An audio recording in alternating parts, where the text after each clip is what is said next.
Blog Talk Radio. The motherfucking saga continues. Yo, what's up, world?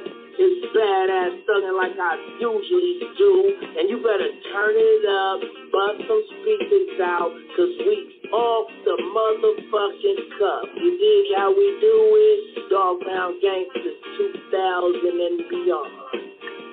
Bleh. What's up with it, y'all? Man, don't change that down. This your player partner, the legendary Cocaine. And you tuned in live to Off the Cuff Radio. Better not touch that down. Wiggling.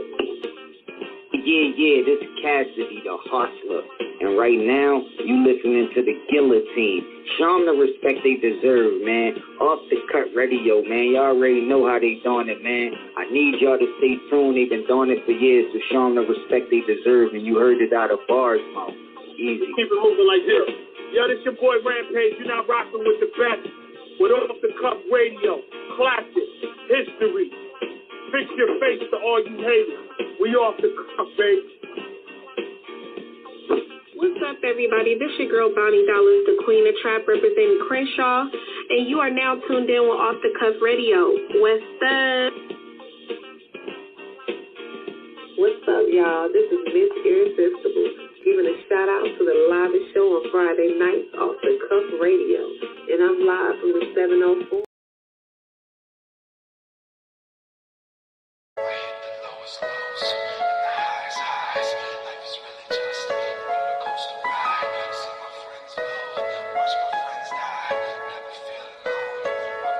Had the money on my mind since last night. Went to bed hungry, all I ate was bread. The white kind, no slice of cheese in the fridge. It's been dark times, started to picture myself in them soup lines. Today's a new day, and this is my time. Put in a little work, I got some things in the pipeline. Cut a deal with Joey for a brick, I'm on my grind. Got my young boy pushing frosted flakes in the lunch line. Came up in the world fast, how it's supposed to be. I came from black, can't go back. I'm where I'm supposed to be. I see them looking in the streets. Are you opposing me? I might have to gun you down. I feel your jealousy. I'm getting paranoid, lay low for a little bit and write a couple songs, and I'm back on my music shit. It's going great, but the money getting tight again. It's time to pick up the gun and put down the pen. I hit the lowest lows and the highest highs. Life is really just a roller coaster ride. I see my friends go, I watch my friends die. I never feel alone, I'm a Gemini. They need some muscle, a victim balls and a way they rap. Slap them around a little bit and watch them jet for a couple pence. I'm feeling tense, see a cop, think I'm getting benched. He drove past, but I was shooting if he even flexed. I'm sick of this, I wasn't born to be the bad guy. Dreamed of being Tony Stark, Bruce Wayne, or Hawkeye. It's the curse of the Gemini. Worship the heroes, but root for the villains. Step on the kilos to reach for the ceiling. Get out the mud, but can't hide from my feelings. Since Quicks died, I've been out of my mind. All the doctors said I was borderline, like Danny Torrance getting the shine. The way I experience time, it's non-linear. I can see the future like a new frontier, and the memories fade, but they never disappear. I hit the lowest lows and the highest highs. Life is really just a roller coaster ride. I see my friends go, I watch my friends die. I never feel alone, I'm a Gemini. I hit the lowest lows and the highest highs. Life is really just a roller coaster ride. I see my friends go, I watch my friends die. I never feel alone, I'm a Gemini.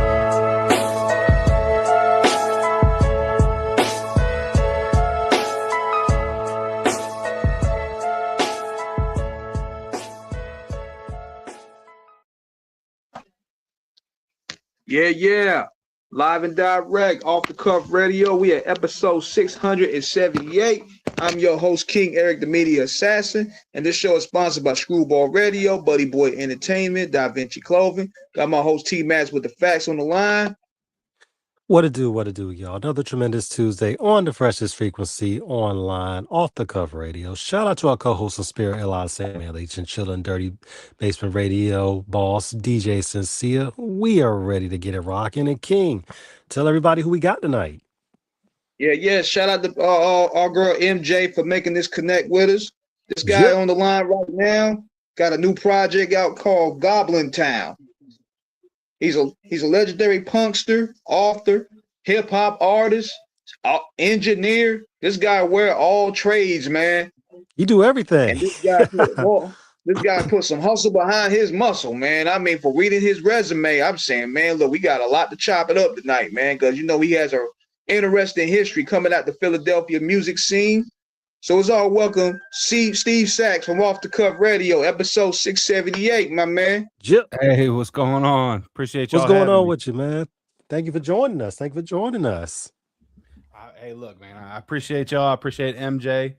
She's dope. So she always gets me on the best stuff.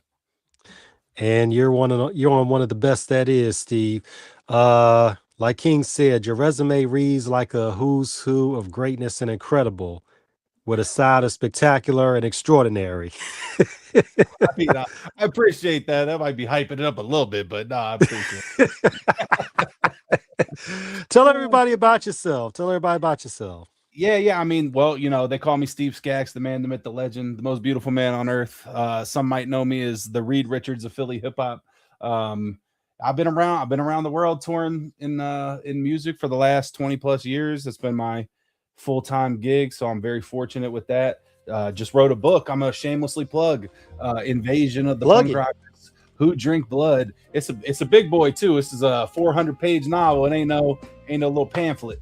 But nah, yeah, you know, I'm just out. I'm happy to be here. Just dropped this Goblin Town project with my my good friend Skinny Bones, the Godfather from the Netherlands.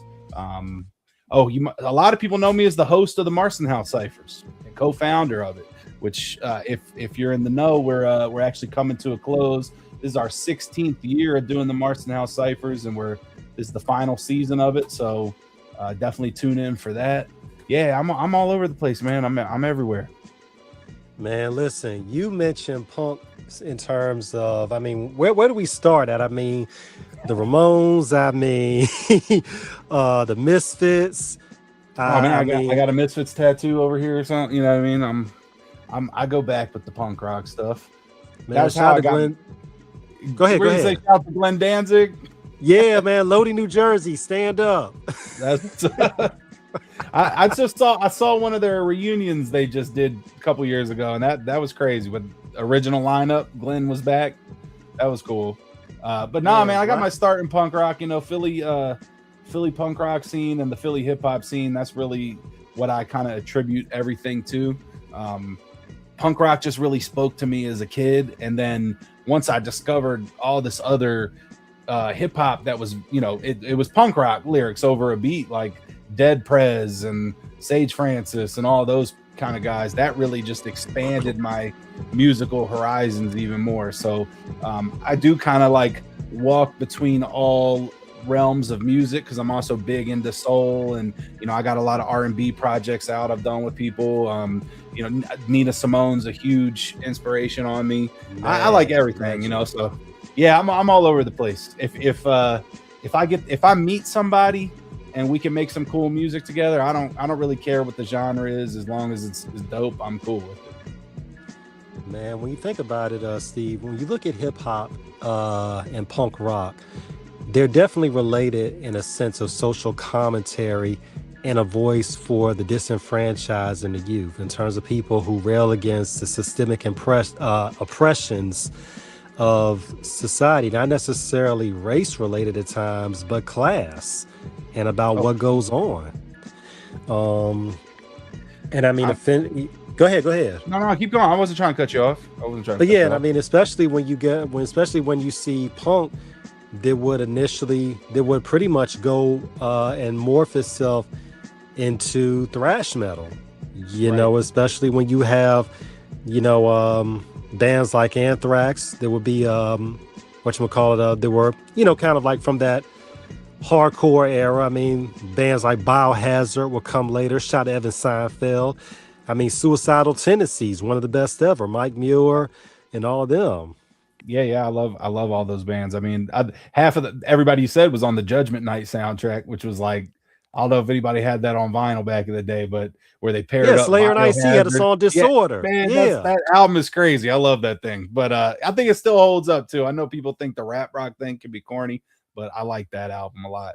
But nah, man, that's really what it is. That's what attracted me so much into hip hop. And that's what my book is about too. It's it's about these kids and they just didn't fit into anywhere into society, they felt like. So they kind of start their own family, they start their own community while they're to help deal with the real world monsters that every kid goes through, like the racism, the sexism, the homophobia, the small-minded, small town, like all this. So every kid in the world has dealt with some of that kind of stuff. And, they deal with it by creating this community. And then there's people preying on the community that's kind of where it comes into. But hip hop and punk rock, they walk the same line, so it's an easy connection. And I think now that with the internet, the music is more connected than ever. And you got people like, Tyler, the Creator, who signs punk rock bands like Trash Talk and takes them on stadium tours. And now you got all these kids who think skateboarding and punk rock is cool and they're into everything. I like that. I like that, people are more open-minded and it's not as unique as it was to be into like multiple genres. Like people, I be meeting like anytime I'm teaching, and I'll have like 12-year-olds, like I'll be teaching middle school audio engineering classes, and I'll have 12-year-olds and their iPods are like not iPod now, it's just like a Spotify playlist, but it's crazy. It's just like so all over the place. I don't even think I could have comprehended it at that age, before the internet was out like that. So yeah, no, it's really, really, I like where we are as far as the interconnected, part of the music. I think that it's cool because a lot of people can just like make new stuff, like make new sounds that are different. I think it's cool. I think it's a cool place. I'm rambling, so I don't know if I even answered your question. No, it's okay. It's all right because we know exactly where you're trying to go with it. When you think about it, Steve, when we look at the music scene today and from its nascent beginnings, when you think about music from a perspective of where everything is, you look at how people who felt ostracized and disenfranchised needed a voice. Right. And when we look at the music scene now, it's different. 40, even 30 years ago, there was a certain template that you had in terms of the way that you went in. I mean, whether you were musically talented. And the internet has been around over 30 years, not right. To the level it is now. But back in the day, it was really about word of mouth. And we had the video shows, we had the magazines, whether you read Metal Edge or whether you read the Source magazine. That is how you found out about bands and artists, that were up and coming. But I think when we think about it, I think all of us collectively can say, Steve, is that music back in the day, and not to say some of it doesn't say a lot now for social commentary of urgency and need, but really, when you think about it, years ago, artists really had a chip on their shoulder and they would tear up the whole forest to get it out. That's true. It's a different world. I used to be like that, just selling CDs up the trunk of the Impala, you know what I mean? Or getting records pressed and cassette tapes. We did all that stuff and going on tour. I toured very heavily from like my late teens through like my mid 20s in bands. And yeah, we would DIY merch. I'd have my girlfriend sewing us headbands where she'd cut like a green one and a pink one, sew them together, and spray paint stuff on t-shirts and all that stuff. And we'd sell out of merch like crazy on the road. So it was a really way different thing. But I think there was a lot more money in the music at that point. But now, now I think the money is more so in the merchandise, in the content that you can make. And it's been hard. I feel like as a musician, I've gone through like so many different like adaptions of what the industry has been, and if you can't adapt, I've just seen people fade out. You know, it's like you get so comfortable with the selling CDs or records and all that stuff, and you get comfortable with just actually making money off the music instead of like now you got to make 300 clips of a song, or like of 8 bars of a song, 20 different clips of just that part, and go crazy on social media. And it is a hard adaptation, but if you can make the content and you could just, you know, kind of flow with where it's going, then you can still, you can still do art. Yeah, you know, the old saying is adapt or die, and people still want to be involved with that old model, which is, you know, if you can still make it work, but the world is changing real quick. Bro, you're not lying, man. When we first opened the studio, we opened up 2009. We were getting ready 2008. And that was like the tail end of the analog gear, right? And a lot of like people that we knew were like you had to have analog gear, all this stuff. And so when we first opened, we had a big mixer and, you know, all analog, all that stuff.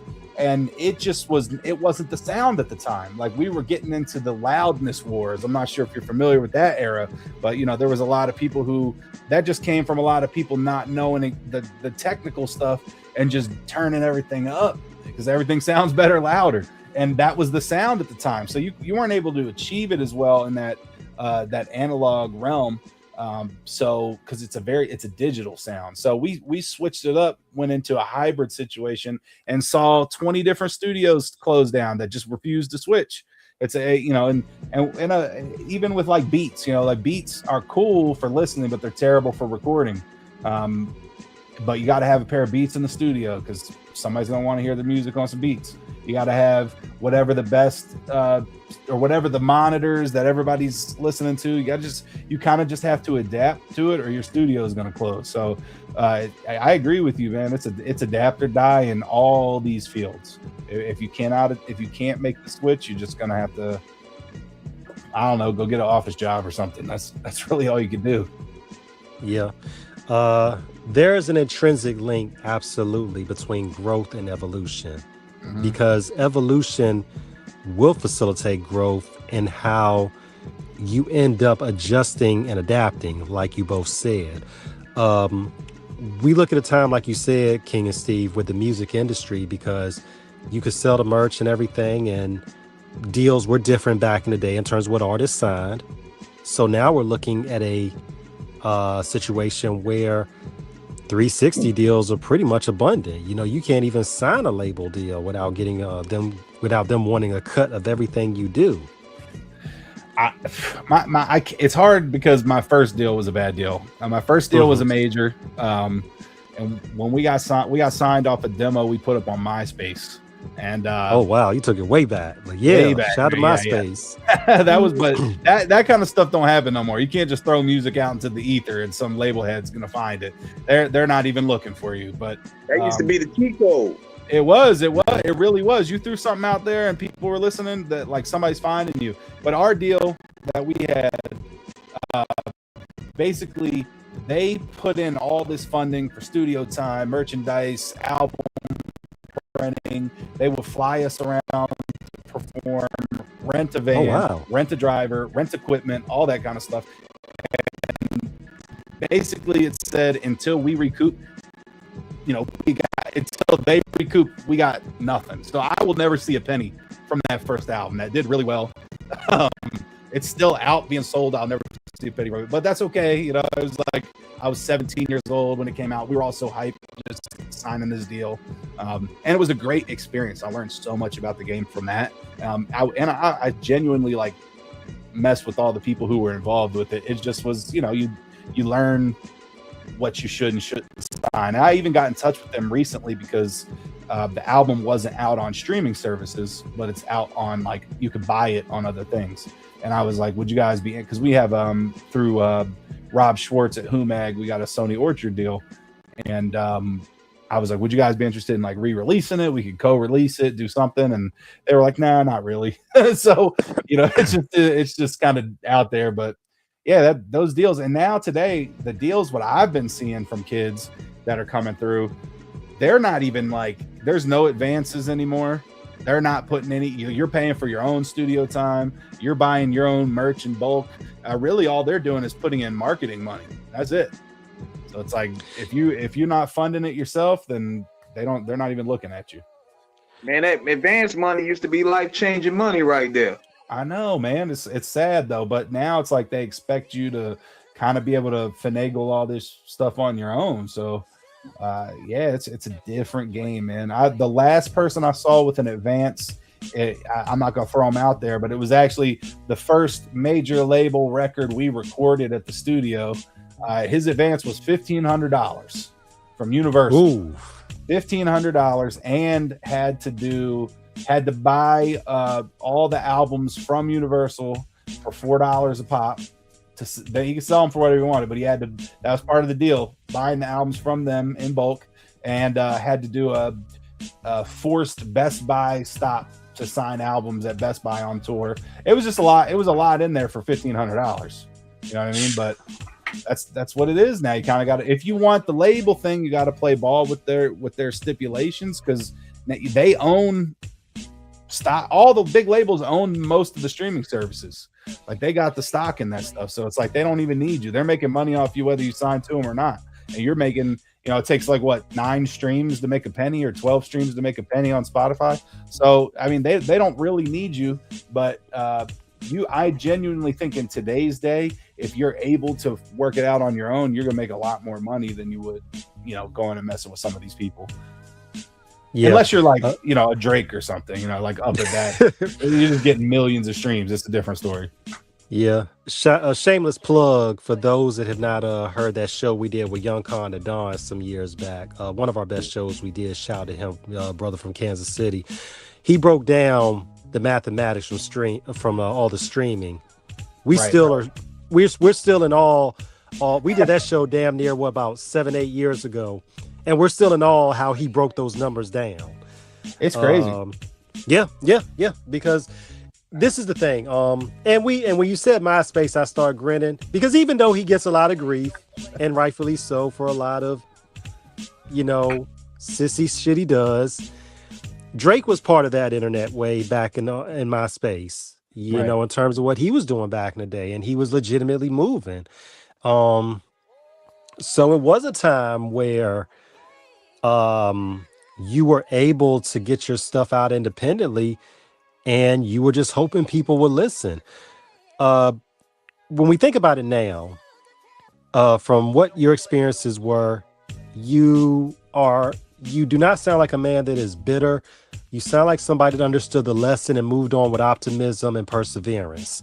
Right. What do artists have to understand in terms of how important it is to have the proper legal representation and to have an outline business-wise plan of what they're trying to accomplish? It's huge. And this is what I'm, even though I am still working on my music a lot, for over the years, I also got into managing a lot of younger artists. So I have a few that I manage, and one, Ewan, who's about to go on his second European tour. And we've gotten a lot of motion with him, but it's because, we sit down together and make a plan. Like, you make the plan, make the schedule, do all that stuff. That stuff's important, man. Like, and legal representation, I had him get a lawyer immediately. I tried to get him my lawyer, but he was too booked up, not taking more clients. And he recommended a colleague, and she was great. So it's like, you have to have somebody, no matter what you think you're signing, it's, even if you might have a master's degree in English, and you know what I mean, like you're really like, and you're not ready for those contracts where you see that pay. You're not ready for them. Like, there's stuff that they sneak in there that's so clever, and just and I've been looking at contracts for years now. Like I said, like, I got my partnership agreement. I got, I got tons of different contracts we've been involved in. And even still, I'm having somebody look over everything. Like, I'm not ever, like you said, like, I learned the lesson, moved on from it, but I'm never getting played again in a contract.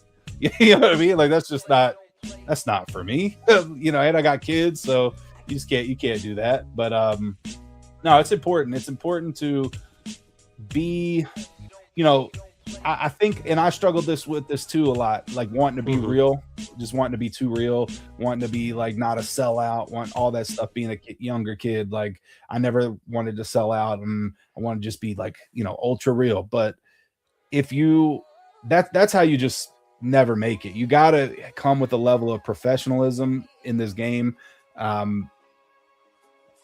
And that's really what it is. You got to just bring a level of professionalism. You got to have your lawyer. You got to have a PR agent. You got to have different tiered PR agents. You got to have somebody who's, you know, booking you on podcasts and radio shows and hitting the blogs. Somebody who's reaching out to content creators, and somebody who's reaching out to magazines, and somebody, you know what I mean? You just got to have a whole team behind you. And you can't do that if you're just trying to be too real. It just doesn't work. It's kind of like a contradiction. It is. I think what people have to understand is this. What the music you make is an authentic representation of yourself, but your common sense should always supersede the music that you make. Right. Because the authenticity can be fine, but if you're not advancing because of it, I won't put these individuals out there, but this is one of the greatest groups ever. I personally know their former manager, and he talked about how they would have issues, especially with one of them having alcohol issues, and how he would have to be there to manage all their stuff. And those who are listening and know what I'm saying and certain elements of what I'm mentioning, they'll probably know who I'm speaking on. There's no disrespect to them, but it's just in terms of understanding that this is your livelihood, you have to take it seriously, because when you're in those corporate rooms and you are negotiating, when you are telling them why you deserve their money, they want to know that you're about your business in terms of, okay, this is an investment that we are going to be comfortable with, that you're not going to go to jail. You're not going to get out there and have bad publicity in terms of some crazy ass shit you shouldn't be doing. And that more importantly, that you respect everybody in the room enough to understand what you all are trying to accomplish together and not you as an individual. I agree. I mean, you got, if you got to, and look, I'm not going to lie, in my younger days, I messed up plenty of opportunities doing just, you know, the road life. You know, we'd want to like throw we almost got left. Our tour that we were on, the van and all the rest of the bands on the tour, they left us. We got left in LA because we wanted to go party, and we were getting tattoos at this house party basement, and everybody in the band was getting a matching tattoo. And thankfully, the dude who didn't even speak English that was doing our tattoos drove us to freaking San Francisco, like, because they left us. But and the tour manager was mad. Like, that was not a good look. So I've had plenty, but you got to get that kind of stuff out early, right? Like, right. If I think that you kind of come to a realization that like it doesn't always have to be a party. It doesn't have to always be something. It's like you're making money, and these people are paying you, you know. And honestly, just being honest about it, like we ended up getting dropped by the label. I want to say maybe a year after that tour, and we were selling. That was the crazy. Like when they pressed 500 copies of our first record. We had a week-long tour with a band called Broken Frequency. We got the records in the mail, went on tour, sold out of them on the tour. And now we're about to go on a huge tour, like all the West Coast, a little bit of the Midwest, and we're going to be gone for a long time. And we're like, we're out of records. Like, can you get more? And they're like, no more records. I'm like, oh, great. And it's selling though. Like, why not get more? So we didn't understand like what the problem was. And now we're bootlegging we went to Blockbuster when they were closing down and broke in and stole all these boxes of just the black DVD cases. And we printed up this bootleg cover. And then we just basically bootlegged our own album, brought all that with us on tour, and then got in trouble for that because we weren't supposed to do that either. And it was just like, but you know, you just keep making these mistakes, and you got to, you know, it led us to getting dropped. And then once you've done that major kind of touring, and then you go out back on your own doing it independent, man, that stuff is yeah, we didn't make it too much longer as a band after that, just because we're fighting, you know, we're all this money. We were getting, each member of the band was getting $100 a day for whatever, plus meals, plus room and board. Now we're back on our own and we're like sleeping at people we've met's house on the road, and the pay is a lot lighter. We're not all getting a stipend. We got to pay for our own food, and so the tension gets higher and higher. And reflecting on it, it's like we really like messed up this opportunity. But I think a lot of people would have just like gave up at that point. But I don't know. I just never. I'm somebody who likes to learn and just keep pushing forward. When we look at it today, Steve. Yeah, I was saying. Go ahead, King. That's a trip of how they really own your art like that. Because if you want the bootleg it, I'm like, that's your art. Like, that's, I put the money down. I put the blood, sweat, and tears behind writing the lyrics, and paying the engineer and the music. Like, I should be able to do what I want to do. But that's the tricky part about these contracts. Yep. Yeah. I mean, they ended up taking cuts off the bootlegs because that wasn't part of, that we weren't allowed to do that. But we were trying to make money. All the rest of the merch we got to keep 100% of. And we always had crazy merch. Like, we would have like pillows and like really random stuff. My girlfriend at the time was sewing all this stuff by hand, and we had really cool stuff. But the bootleg CDs, I still have like a couple of them. They're fun, but it was, like I said, it's an experience. They really can own everything about you if you just, put your name on that line. And there's no limit to it. It's in perpetuity. Like I said, they're collecting whatever till that thing's paid off. Man, listen, when we think about what happened with Prince years ago, and shout out to my brother King for that extraordinarily incredible, history piece he wrote about Prince fighting with Warner Brothers for his name. Mm-hmm. And you figure Prince fought with Warner Brothers for what, like 3-4 years to get his name, because it was an issue about they owned his name, and but Prince was pretty much able to kind of go around it. Obviously, number one, changing it, and then number two, he was the franchise. He wrote, composed, produced, performed, so he was making money to where he could fund those legal fees to take care of that whole situation. When we look at the game today, Steve, when we look at music, and especially hip hop specifically, there are two elements of it. One is the maturity factor, and number two, the talent factor. And a lot of times it's the charisma that supersedes talent, because it's about what you can present that everybody will gravitate to. But then it's also the fact of maturity wise, are you ready to handle the celebrity because of the internet age, how instantaneous it becomes? Please give us your thought on that. Yeah, I mean, the maturity is huge, right? When I was younger, especially just speaking on hip hop specifically, in Philadelphia at the time, early 2000s, there wasn't a bunch of like white dudes rapping. So I was one of a handful, and it was an anomaly. So I'd be at a show, and instantly I'm getting a ton of attention for it, right? So it's like my ego was crazy. And I also was in insane shape, and you couldn't have told me I wasn't God's gift. So especially to women, to everything, you know what I mean? It was just like, I'm God's gift out here. I'm taking my shirt off every single show. I'm doing, and I would get a ton of attention. And that being immature, it messed up a ton of opportunities. Like, I'd be getting booked for stuff and mess around with the promoter or something like that. That would just ruin an opportunity, ruin relationships. And I think that as you get older and you kind of see like some of the stupid stuff that you do when you're younger, it's just not worth it. It's, what I mean? Like that, you're literally taking food off your own plate just for a few minutes of a good time. So as you get older and your ego, I mean, it never goes away fully, but life might knock you around a little bit, you get a little humbler, that you're able to kind of process things a little bit more, and you can handle the attention without being self-destructive, right? So the maturity is a huge factor. Talent-wise, today, I don't think talent matters near as much as I think it used to, because, I grew up with, in my favorite MCs of all time, I love Sean Price. I'm Black Thought. Rest in peace. Sean, my first hip-hop show I ever went to, I was 15 years old. It was Sean Price. And I met him, and it changed my life. That really made me like, it was Sean Price, a young Reef the Lost Cause, Vinny Paz. Like it was like a real. It was in Philadelphia, and me and my girlfriend at the time, we went, and it, like I said, it changed my life. Like that was it. Now I'm going to every single hip hop show that I could go to. But the people, like I said, I was huge. Sean Price, Pharoah Monch, Black Thought.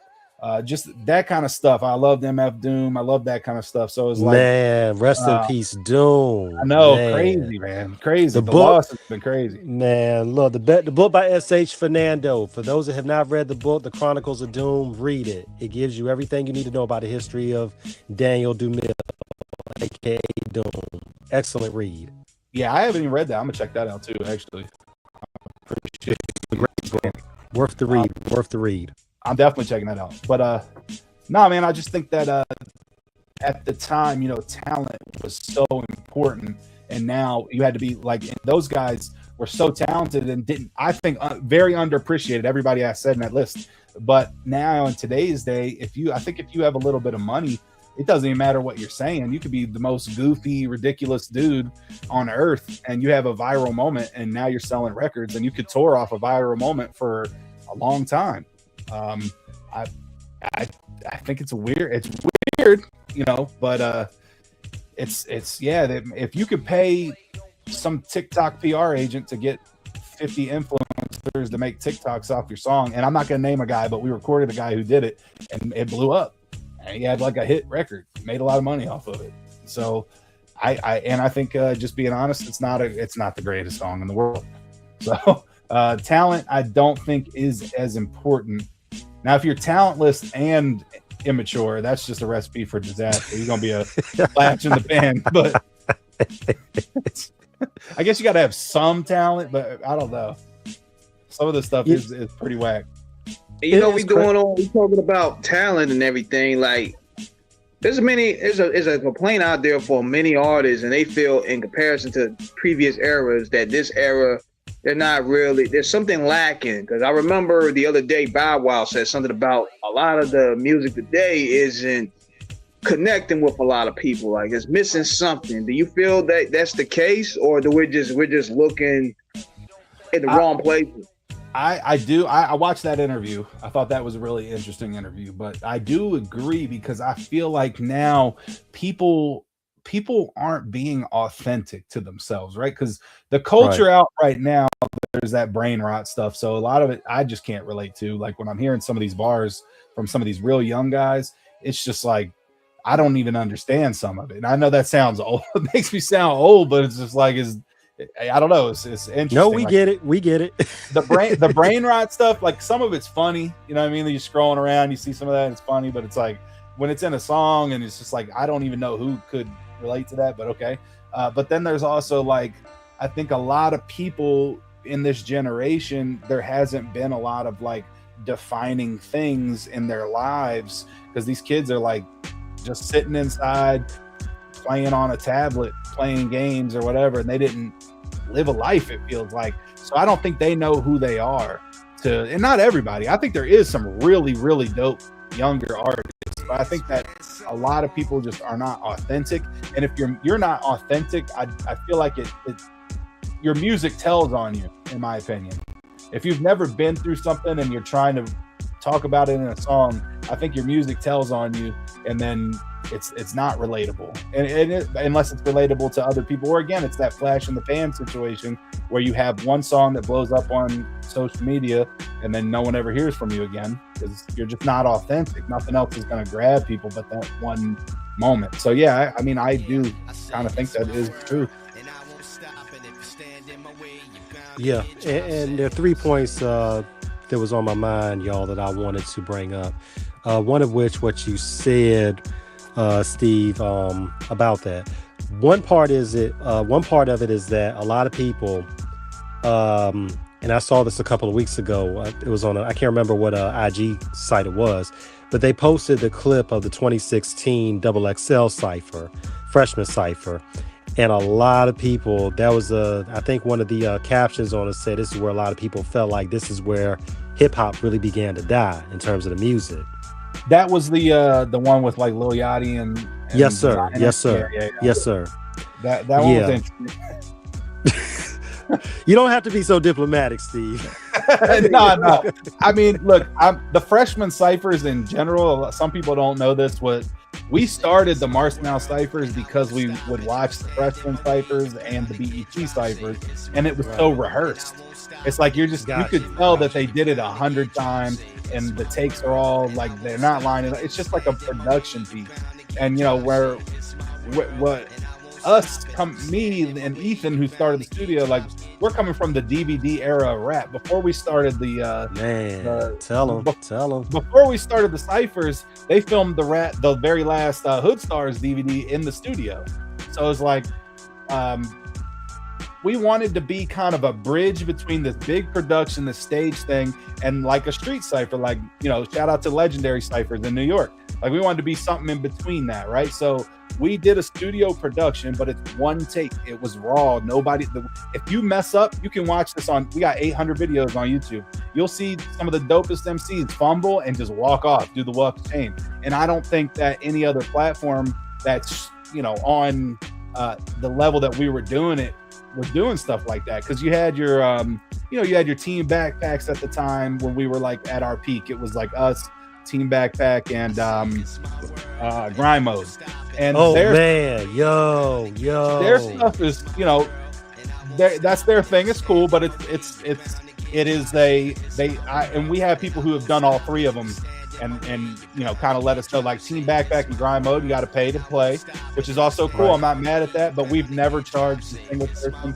I've never charged a producer, a DJ, an MC. I've never charged somebody who wanted to come in and watch. Like, it's always been our give back to the community. It was for the culture, and that was one thing that set us apart. And the other thing was, like I said, it was not staged. Like, you turned the camera on, and everything I ever said on the intros was off the cuff. It was just whatever happened. We've had crazy stuff happen in the ciphers, and it just was what it was. We had the beat.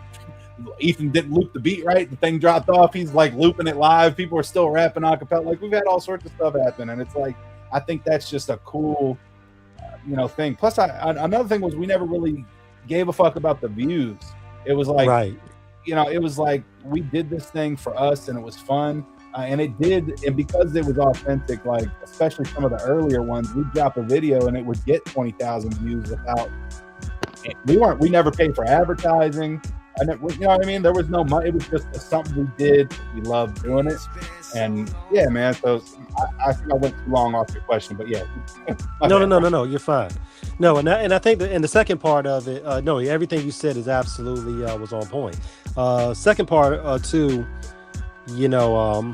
what Bow Wow was saying, and Bow Wow to me is not a bad guy. He had he had problems in terms of making those adjustments in terms of his age, because everybody saw him as still being young. Right. But what it says, I mean, Shad is in his mid-30s now, and he was part of a time with the music, and he can say this with authority because he was at a time putting out music where it really connected with the audience. So there's anybody who understands what it means about having a hit record and how it resonates with the listening audience. He is one of those people during that time.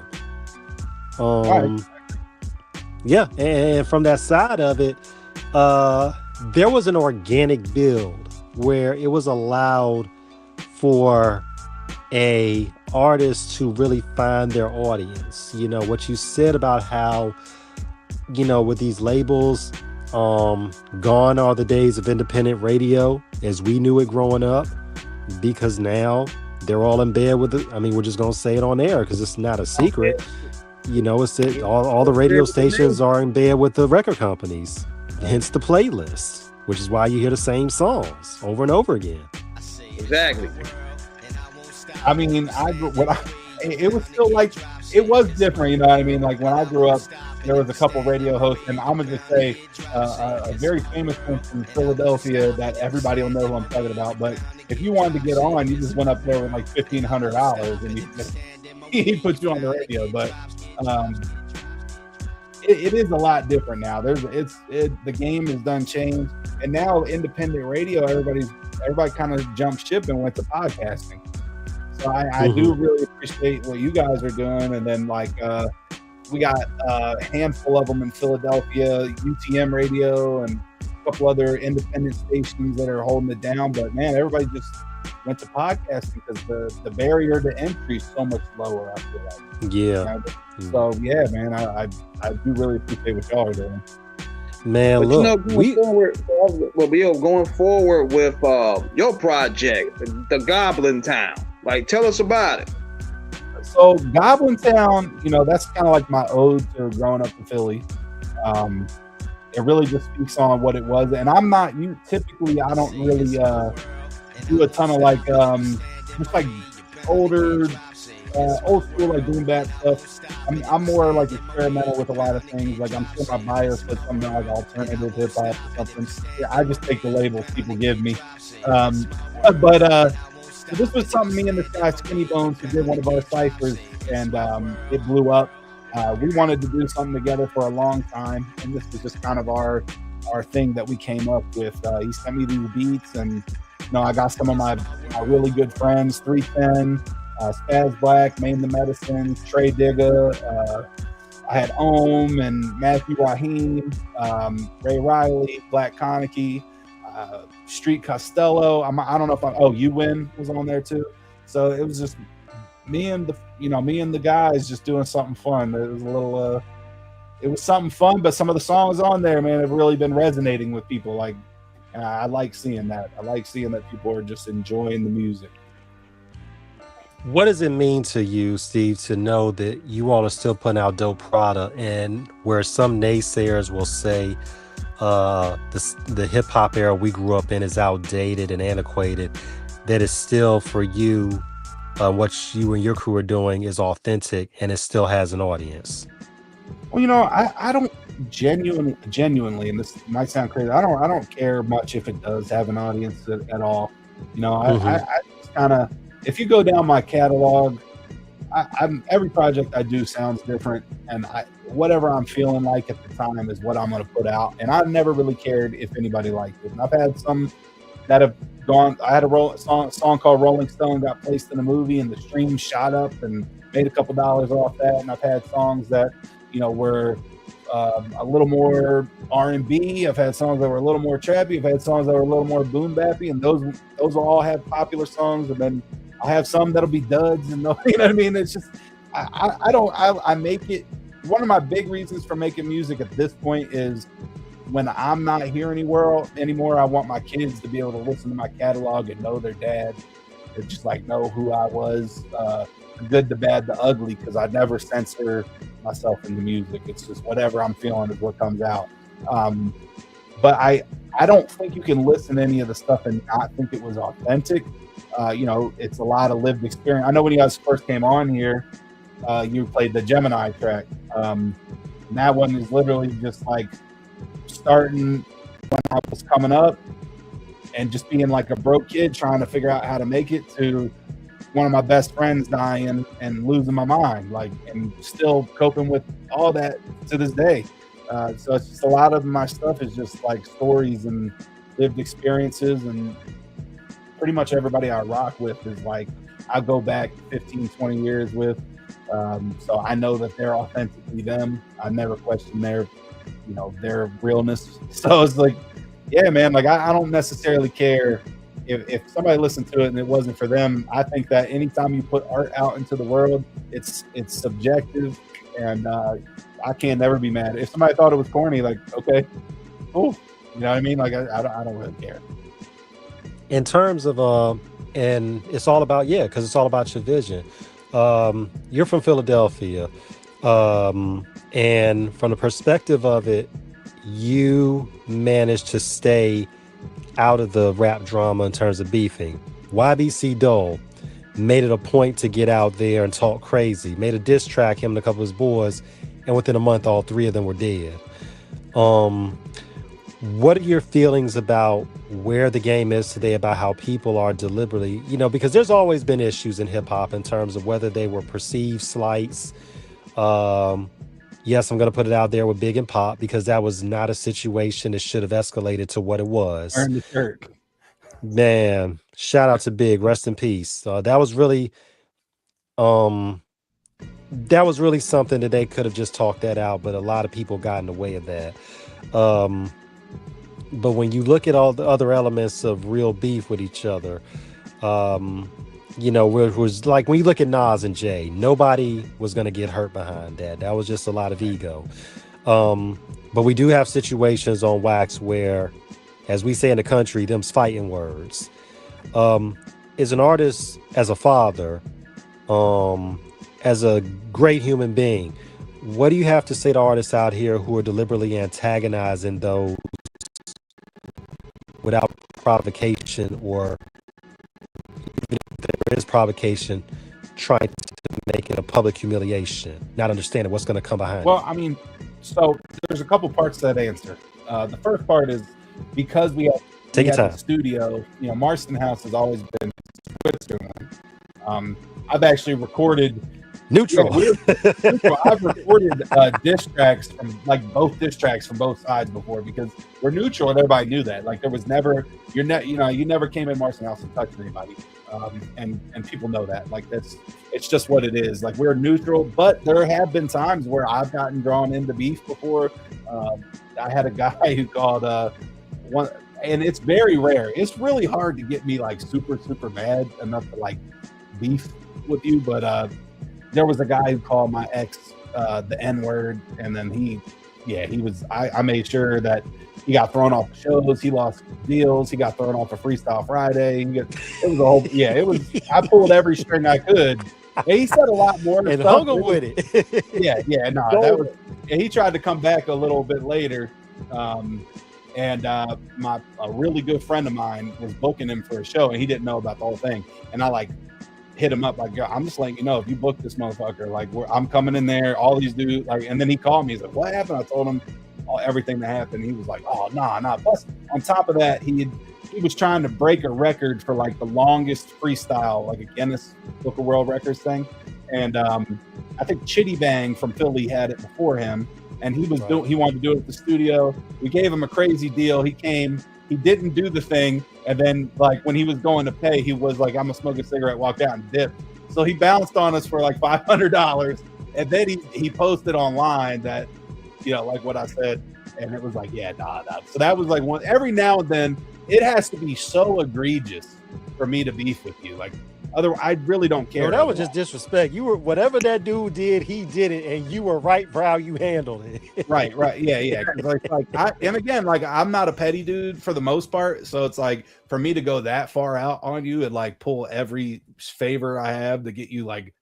My man lost sponsorships. It was crazy. But as far as the overall like beef thing, man, growing up in Philly, like I always knew, like I've been in so many fist fights, and I've gotten stabbed, I've had a gun pulled on me. I literally carry a gun everywhere I go. It's like you know how serious it is when somebody says something. So it's like if you don't, if you've never came from that kind of place, and you just come somewhere talking reckless, that's immaturity. It goes back to what you said about being mature in this game. Like you got to know that any human being is capable of punching you in the mouth or shooting you.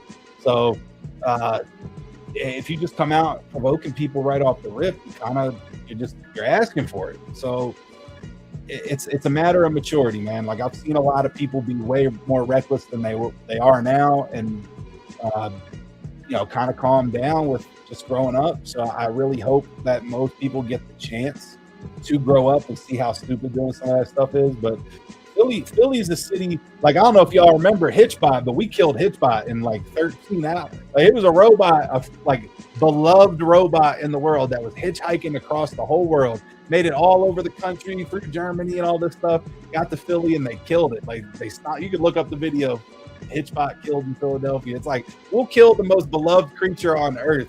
Like that, what do you think they're supposed to do to you if you come in here talking crazy? So you gotta know where you're at. Like I've toured all over the place. I've been in some not great neighborhoods in countries. I've been in crazy neighborhoods in Europe. I've been in crazy neighborhoods in Honduras. Like anywhere I'm going to perform at, like I'm not out here in the streets just doing crazy stuff. It's like, this is not my neighborhood. I know the rules are different here. But if you grow up and you're not just like behind the computer all day, you realize you do have to kind of take a step back and just, you're in someone else's house, take the shoes off. You know what I mean? Like, don't no shoes on the couch kind of situation. Man. Look. When you look at places like Tioga, Nicetown, Hunting Park, Strawberry Mansion, 6th Street, poof. That's just the starts.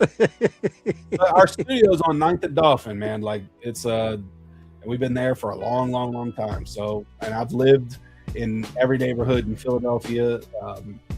So like I know what it is, and I've lived in every neighborhood in Philly, and I've lived in all the suburbs around Philly, and I've lived all over the place. So it's like you just see you just got to learn, if you're not from somewhere, how to just act like, you kind of just you don't want people noticing you necessarily, right?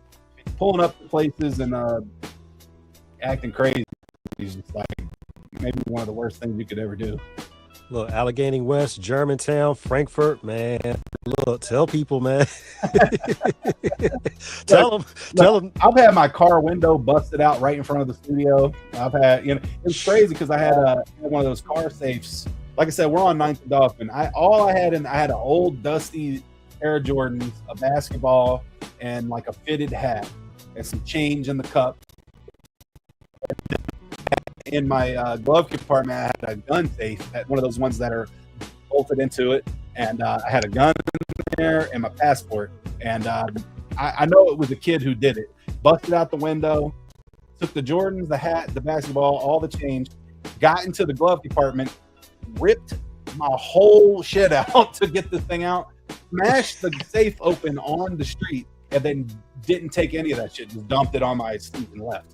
So, so I think probably by the time he got to that part of it, it was like, oh, maybe I don't want to fuck with this. But it's man, I grew up getting my bike stolen off the porch and all that. Anybody who's from Philly will tell you you've at least had a bike stolen.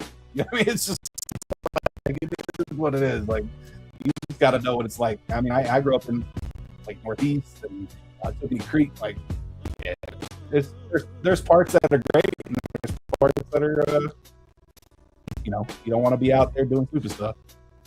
But one thing about it, Philly breeds champions in terms of heart. Shout out to the Eagles, 2-time champions. When you look at people who've come from there, Beanie Siegel, our people, BSF Tone, Freeway, the Sounds of Philadelphia, Teddy Pendergrass.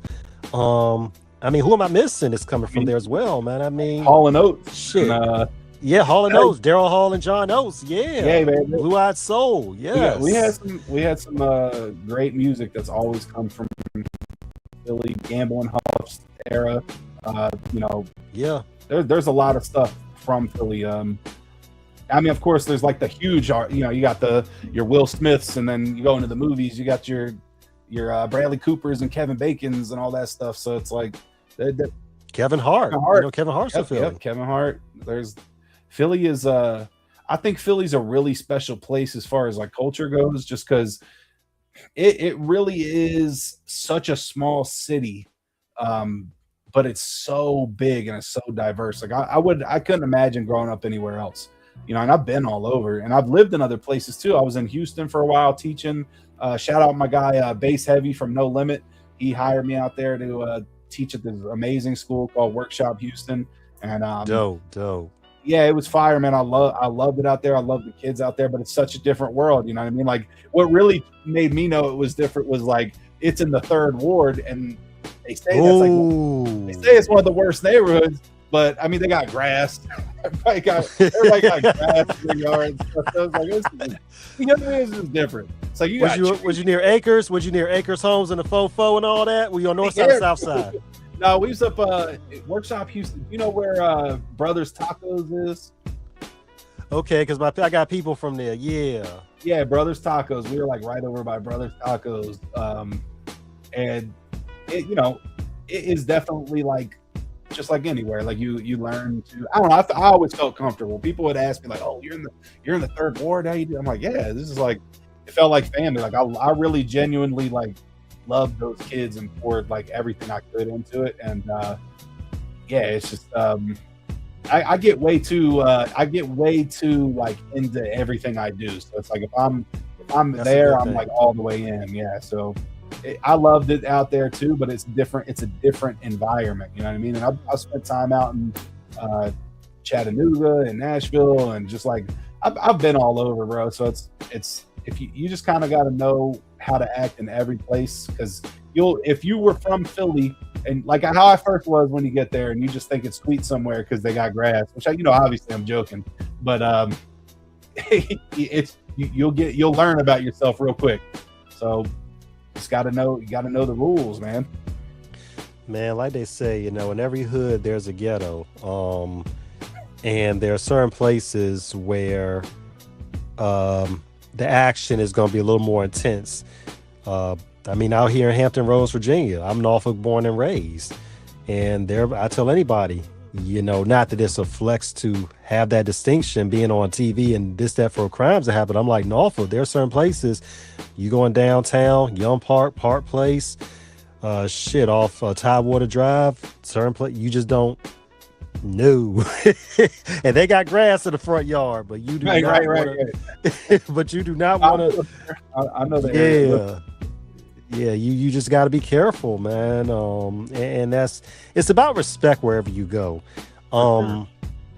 For you to have the extraordinary experience, the well-traveled sojourns, the wisdom that comes from it, to be able to impart that wisdom to the children, how gratifying is that for you? I mean, I think it's tough because, like, I want to not have my kids have to go through a lot of the stuff that I went through, and not have to make a lot of the mistakes that I've made. But also, I do genuinely think making mistakes and going through hardship is character building. I feel like if you've been sheltered from all this stuff your whole life, then you kind of are the kind of person who would go somewhere and act crazy. You know what I mean? So I do try my best. Like, I'm always very real with my kids, especially my daughter. She's 6, and I've been, I never really like censor myself. We have very real conversations about death. She's experienced loss in her life already. Her grandmother passed, and just there's been a handful of people. Pretty much my brother, he had committed suicide, and I was very, very, very sad about it. You know what I mean? So she had to see me dealing with that. And so it's been, she's been around and seen a lot of feeling. I'm not one who can really hide my feelings. I kind of wear my heart on my sleeves in a lot of ways. So I try to just keep it as honest with them as possible. And and try not to like sugarcoat things very much. Like I'll be very real. Like don't run off in the store because somebody might take you and like kill you. Like somebody might do terrible things to you. She'll ask why. Like, why can't I run down in this part of the store? It's like, because somebody might snatch you up and do something terrible to you and we'll never see you again. Or, and daddy is going to have to go do something crazy. Right. You know what I mean? So it's like, I think people like try to protect their kids from the world. And I'm not saying that's wrong because I don't think I'm the perfect parent or anything, but I just want them to know that what the world really is. Like, we live in a crazy, crazy time. I mean, you can't turn on the TV without seeing something crazy. You can't look through your phone without seeing something crazy. So I just feel like sugarcoating it is just not preparing them. So that's kind of where I'm at with it.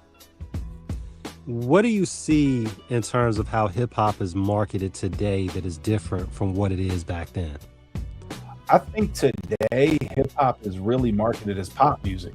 It's so hip hop especially has become, one of the most predominant musics in the country and the world. So hip hop, and now also you're getting so much more crossover stuff. You're getting the Shaboozys doing the country hip hop. You're getting, Lil Nas X doing the country or Old Town Road or whatever. You're getting so much crossover between hip hop, country, rock, pop, soul, R&B, like even a little bit of punk coming in there, and genres being so much more on the forefront in the mainstream than they ever were before. I think that hip hop really is just the new pop, and that's how they market it. Of course, you got your Griseldas, and you got people who still spit, and that might not be considered pop, but you got people who can really rap. I think J. Cole can really rap. I think Kendrick can really rap. I think even the dude Russ, I think he actually has bars. Russ is nice. Let's just put it out there. Let's stop acting like that boy can't rap. Russ got some skills. He's not. He is nice, but he's a pop star. You know what I mean? So it's like I don't think that you being a pop star means you can't rap anymore when it did, years ago. I think years ago that was looked at as kind of like a stain on your rap sheet, But now it's like I don't think people care as much anymore. I would put this may be a crazy comparison. Oh, I was gonna say I would think this might be a crazy comparison where Eminem is to me the epitome of he's a white rapper who embodies the culture in every sense of the word in terms of authenticity. I think Russ is probably the pop Eminem in the sense of Russ understood. He mastered that side of understanding what will sell at a broad level. But both of them are equally just ferocious on a microphone. They just have different approaches in terms of their musical styles. But both are well-deserved in the credit that they get. And they haven't sold their souls to get it. Right. I mean, I'm probably going to... If you clip this one, it'll probably go viral. I've never been a big M fan. Mm-hmm. I think M is one of like the technically like greatest like rappers who can put words together just like masterfully. Just like the lyrical content never sat with me. Right. And I know, like I say that I've had people argue with me for days, and like she'll send me every song. I'll listen to it though. I've studied. Like I've listened to everything from what was the first one, the Slim Shady John, all the way up till the new stuff. And like I said, I think like there's not many people who can put words together like him, but lyrically, it's never like sat with my soul. Honestly, like I think Russ has had some stuff that sat with me a little. I know this sounds crazy, so I'm probably going. No. I'm getting canceled in the community right now. But stop it. No, no. M is a different breed because M's rapping comes from a different place in terms of how he. Because M is one of those people. M is one of those people that lets his innermost thoughts be pervasive in his rhymes. Right, so right. he said some stuff over the years. I mean, we heard songs like Stand, which was a genius track. We hear songs like Kill You. Lord, I mean, there's so many songs about his ex-wife and his mother that are just like alone, and we're like, but we get it. But technically, storytelling. Yeah, but in terms of the technical proficiency, in terms of bars, in terms of he's top 5 in terms of composition easily. Well, I agree because not many artists can do it at the level he does. When you go on a Jay-Z track like he did on Renegade, and right. you kind of go past Jay on that, yeah, you did something. I definitely think he's had great stuff. Like I think his verse on What's the Difference is crazy. Yeah. He's definitely had like some great verses. And again, it's really just because, when I really listened to a lot of stuff. Like I was big when I first really was getting into hip hop, like DMX. I loved State Property. Like Beans was like always on play for me. Yeah. And then again, great guy. Oh yeah. Thankfully I got to record him because Jazz Fresh was on my label, and we're recording Jazz Fresh's album that he did with Eric Sermon, and Beans came in and did a feature, which is criminally underappreciated track. It's on YouTube and everything, but really dope. But yeah, so Beans, the Pharaoh Monches, the Black Thoughts, like all this stuff is what I'm listening to. So lyrically, I've always kind of fell into a different thing. So like the more I want to say like horrorcore kind of stuff. Necro, Esham, all of them. That was not ever like super my twist. You know what I mean? Like it's cool and I appreciate it. Like I liked I definitely liked some Gravediggers tracks and some stuff like that, but it's never been like I'm not putting that stuff on as much. So M, who definitely was heavily influenced by the Eshams coming from Detroit, I think he, again, incredibly talented. I just don't often put on stuff with him on it. Understood. It's fair. I mean, that's fair because his music is like a preference. Right. You got to be in a certain mood to vibe of this stuff, and that's fine, man. It's like it ain't stuff you could really just ride out to, or put on at a party or whatever. It's more so stuff that you gotta dissect, and that's what some of these rappers are when they are lyricists. You gotta appreciate, you gotta more so listen to it in a different vein. I agree. Yeah. Right. Yeah. I mean, it's just like I've said this on the show before in terms of when we compare artists in terms of who's best, because a lot of times people want to measure success by celebrity. I would say in the modern era, Jay-Z is the most commercially successful. I would say Fabulous is behind Jay in terms of popularity, in terms of still being relevant. Well, people say, well, what about Nas? I'm like, well, Nas is in a whole different category because Nas is one of the elite lyricists, but Nas is not a person who makes music for pop sensibilities. And that's no slight to Jay or Fab, because their music fits that fly, that fly boy, highlight, glossy, living a good life shit. There's nothing wrong with it because they're great at what they do. They're legendary. But Nas is a MC that you have to really understand that while Nas is also that fly dude with a lot of fly shit, Nas's depth is so much more deeper when he rhymes. And I agree. And that's why with some people, they're not going to get certain they're not going to get Nas unless you are a real hip hopper. You can't really appreciate Nas for his genius. And I have all of his albums, even the ones that some people didn't like. Yes, I have Nostradamus. No, I do not think it's a trash album like everybody says it is. I gave that album back the day I bought it. Nah, man, you can't get that's crazy, bro. Nah, man. Hey, I liked it. Look, to me, it's like, I think, because I'll see that like anytime I'm doing a song that's more like a poppy or something, like I could tell like when my wife is vibing with it a lot more. But like if I have songs that are just like all bars, it gets skipped in the house. So it's like, but my wife is more into like Beyonce and like more poppy stuff, right? So it's like I know that the songs that are more just like bars or like a story straight through, that might not be the one that's gonna like take off. But with Nas, it's like, one of the greatest like wordsmiths in my opinion, top. Yeah. So it's like that's not for everybody. Same thing. I've mentioned Black Thought a handful of times. It's like Black Thought, especially if you listen to those records he did with Premier,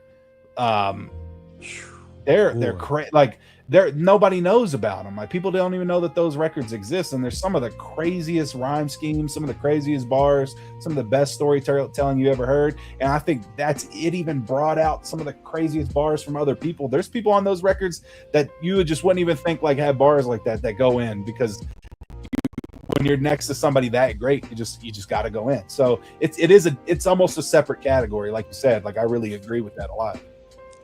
When I think about when I really became a Rude fan, also from Philly, and shout out to Morris, shout out to Son of 215 as well. Another esteemed Philly representative. That's my man right there. Yeah, that's man. Morris is a good dude, man. Yeah, man. Yeah. Tell him I said what's up if you talk to him. He was on our very first cipher, man. You still got his contact? Yeah, I talk to him every now and then. I did good dude. We had him on the show. Shout out to Hennessy Kev. We had him on the show a couple of years ago. Handles business for all the Rockefeller reunion shows. Kevin Sutton. Get his book, Dreams Don't Work Unless You Do. Great guy. We shamelessly plug people we love and respect here all the time, and we will keep doing that. When I'm going back to Black Thought, when I heard Illadelph Half-Life, because I knew about the roots from Organics to Do You Want More, but I truly became a fan of them when I heard Illadelph Half-Life, especially when I heard Concerto of the Desperado. Right. And I was like, wow. you know what's crazy about the Roots too is like everybody in the Roots was great. Like Malik B, Rest in peace. Malik, man. He was on one of our ciphers too. We recorded some songs with him that never came out, and we've been begging to let us put those out because they are so. Like, I really hope something happens with those. I think Ask made the beats, and they're just tied up in, I guess, like a, music business legal custody battle on who gets the rights to put them out, and it's very unfortunate. But one of the nastiest dudes off top. Just insane. Everybody in there was crazy though. Truck North, just the whole crew, man. The whole crew just nasty. Shit. Rozelle, can't forget Rozelle, man. The human beatbox. Very underappreciated, and I think a lot. I call it the Philly curse because I think people get like on the cusp of being great, and then Beans and Jay beef or Meek Mill and Drake beef, or what I mean? It's like you get on the cusp of being like the greatest and something pops off and ruins it. It's the Philly curse, in my opinion. But a lot of people are underappreciated. We got to throw Cassidy in there too. Shout to Cass. We had him on the show some years back. Great guy. Yeah, Cassidy's when I was growing up, everybody was Cassidy's cousin. So it's just yeah, but I when you look at how it was, what are your opinions also too in print media? Back in the day, Rap Pages, Murder Dog, Blaze, Double XL, and of course The Source. Right On magazine. Shout out to John Blassingame, who was the first who had the first black publishing house to put out hip hop magazines. How important is it for artists to still be in print media, and how important is print media to the culture today still? I love print media. I in the studio, I'm in a bunch of magazines we have framed up. So anytime I was in one, we framed it up from all types of, from everything, Decibel, Maximum Rock and Roll. I'm in a ton of stuff for different projects, from hip hop to punk rock. And I love it. I think it's a really cool thing. And I think for artists, I think it gives you something to take pride in. So I think it's a really great thing for you to do. And it's great for your resume. Unfortunately, I don't know too many people, and a lot of these magazines now are really putting a lot more money into their online content too. They've had to adapt.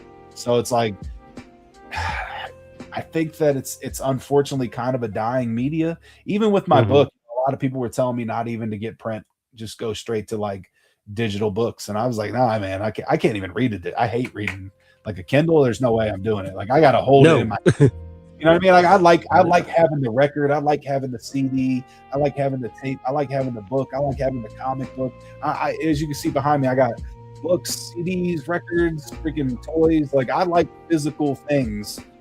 Maybe I'm a pack rat or something, but no, it's okay because we have preached the gospel on this show. Me and King started this over 10 years ago. I've been part of it for the past 9.5, and we've been consistent.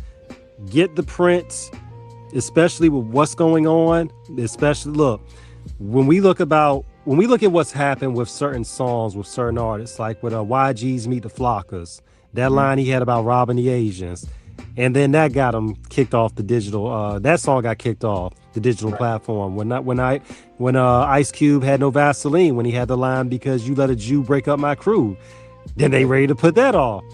Kanye just went through it too. He can't have that shit online anywhere. That is which I mean, it's crazy, but people have their thoughts on it. Yeah, but it's like, but the thing is that when you're dealing with it from a perspective of, and I could be mistaken, but I don't even think a lot of 3 6 Mafia stuff is online.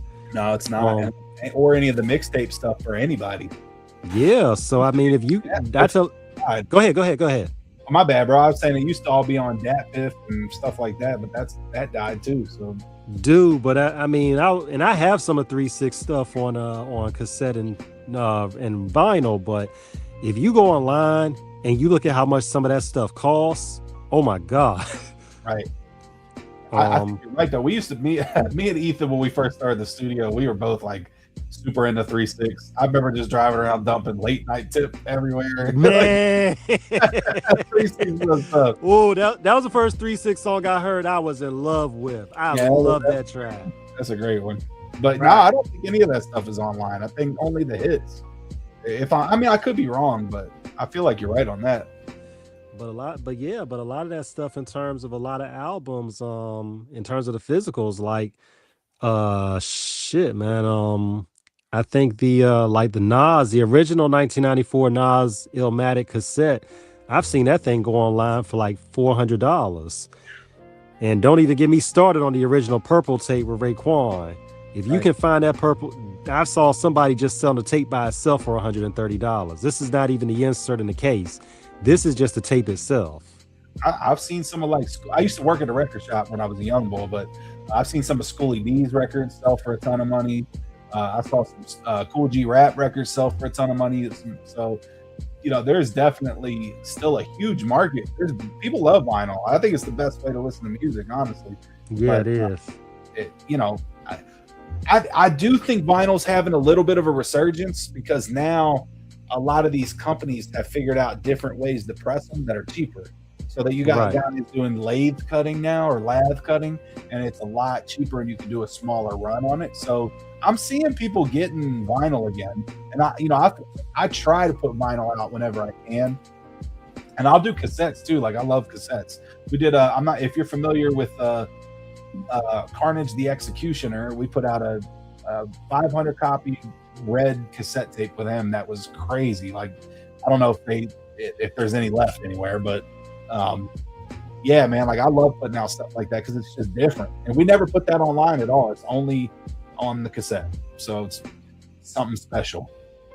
Shit, when you think about it, with Kendrick's first project, Youngest Head Nigga in Charge, what he did, and you literally cannot get that unless you were in Compton because it was a high school mixtape. You literally cannot get that unless you were there.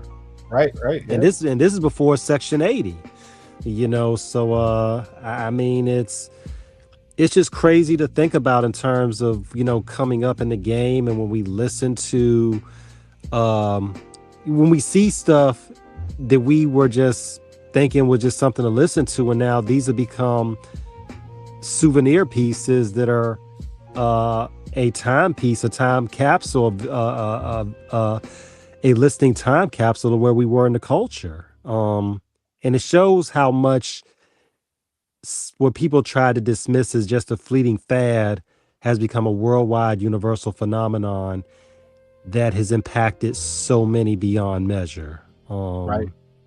Put respect on hip hop's name, man, please. I tell anybody. Sure. Hey yo, we about to probably go ahead and wrap it up because I want to go ahead and be able to clip this interview in several pieces, because that's how StreamYard be doing it, man. But we want to thank you once again for chopping it up with us and joining us. Yeah, for sure. Shout out to MJ for making this connection happen. And you can tell people Yeah, first off, offline, if y'all hit me with a place to send something, I'll send y'all a package with some hard copies of things. But you can absolutely. You can find me anywhere, man. Like my website is letsgoguy.com, and that kind of has like a little bit about me. I think it has a link to the wiki page and some music credits I've worked on. You can get me on all social media is just Steve Sxaks, SXAKS. I'm one of the most Googleable people on earth, I feel like. So if you Google me, I pop up. And then you can go grab the book, Invasion of the Punk Rockers Who Drink Blood. You can get it at Barnes & Noble, Borders. I tell people to get it on Amazon so you can help me beat the corporate demons in their algorithm game. So that's where it helps me the most. And it's cheaper to do that than buy it on my website. I'm not going to lie. And then, you can get Goblin Town. Right now it's on Bandcamp because we're doing the Bandcamp thing before we put it to streaming. So just head over to Bandcamp. If you look up Goblin Town and my name, it'll pop right up. And I got links to it everywhere. I got lyric videos up on my page right now. So yeah, man, hit me up. Let's connect. I'll build with I like building with people. I like talking. So hit me up. Absolutely. I appreciate y'all for real though. My bad. I really appreciate. No, y'all. you good. Shout out to MJ too. So thank you for having me on. Thank you for coming on. This has been absolutely exhilarating and educational and exciting. You're welcome back anytime, Steve. This has been spectacular. Thank you so much. Thank you so much. Thank you. Appreciate y'all. Absolutely. All right. So on that note, we about to be up out of here. You can catch us tomorrow night. We got another show lined up. We'll be back same off the cup time, same off the cup channel. You heard? Yep. Peace, y'all. We out.